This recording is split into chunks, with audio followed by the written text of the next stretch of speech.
Give us the names. The Pranab Mukherjee told a lie, some double taxation, all rubbish. This has got nothing to do with Liechtenstein and India. This is a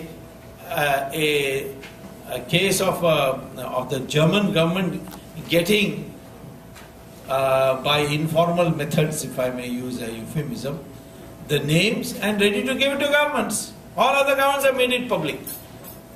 But only India, so won't make public. The court asked many times. Then they said, okay, we are going on vacation. We are reassembling on Monday, which is today. Of course, now in India, the time must be about 10 o'clock in the night. You see, so 4th is already over. So first day of court, the court has got so disgusted, they have appointed a special investigating team, an SIT, with one of the most aggressive judges we have had in the past. Is retired, Justice Jeevan Reddy, to head it, to find out what is all this black money about. Why is the government afraid? Because prominent politicians' names are in it. Government is afraid of Hassan Ali being prosecuted, because Hassan Ali was a scrap collector. He used to collect scrap, put it together, and then select the necessary scrap which can be put together and sell it. That was his. But when the income tax raided his house, they found he had an account of $8 billion in it. So why? How is that possible? That's possible because he must have been a Benami. How he can be a Benami for $8 billion? Why didn't they run away with it? Because he opens the account, but the password belongs to the person who really owns the money. According to me, Hassan Ali is a front for Sonia Gandhi. And therefore, password is with Sonia Gandhi and name is of Hassan Ali. And he is living in fear of that he may die. After all, Raja also, I told him better go to jail quickly, otherwise you will die like Sadiq Basha. And all the other people connected with you have been suddenly dying. So, therefore, the method of getting this is available. Why I am emphasizing on corruption so much is, corruption affects our society in a number of ways. First of all, by foregoing merit, all the dregs of society come up.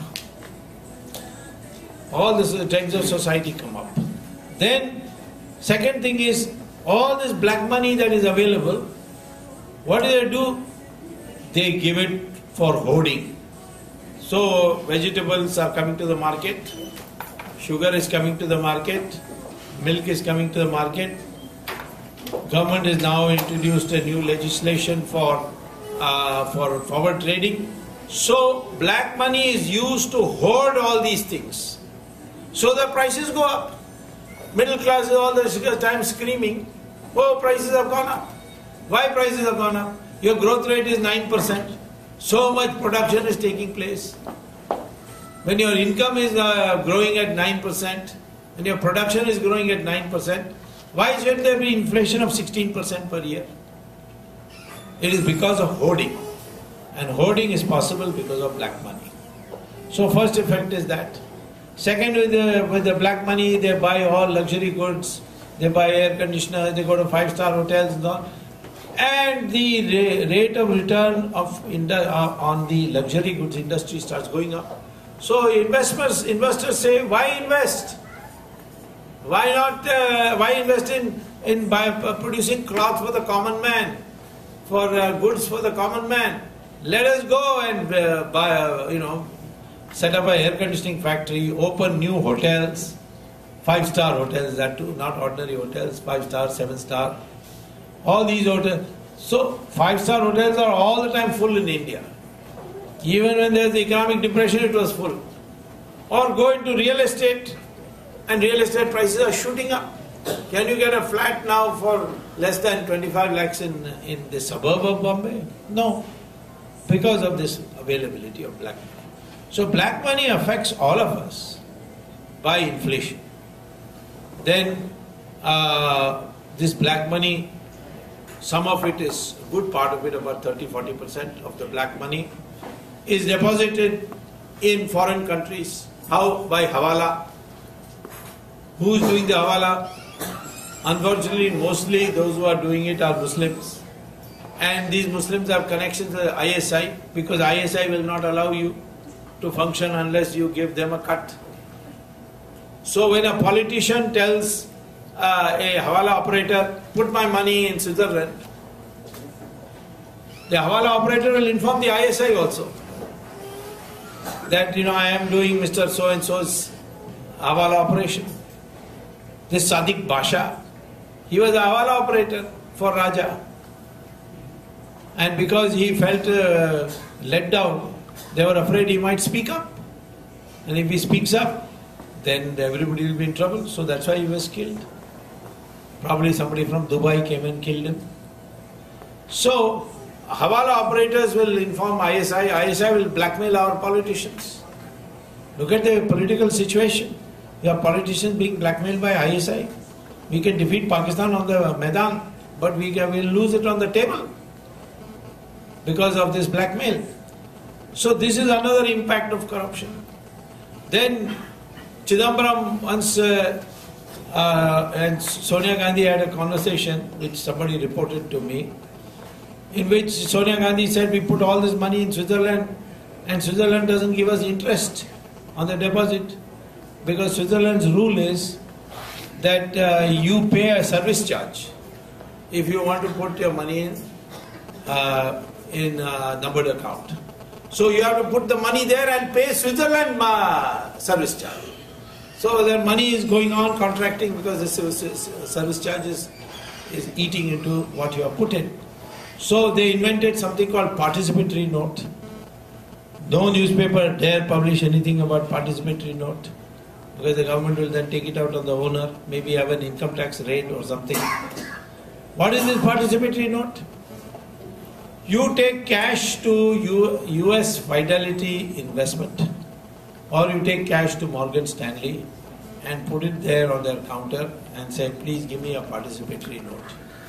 There is no participatory note in use anywhere in the world except India. So they'll give you a piece of paper with the amount written only.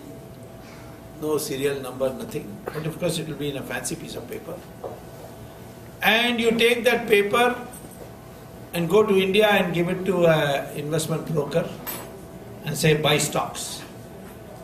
He will buy the stocks because the demand for stocks is going up with the infusion of money from abroad.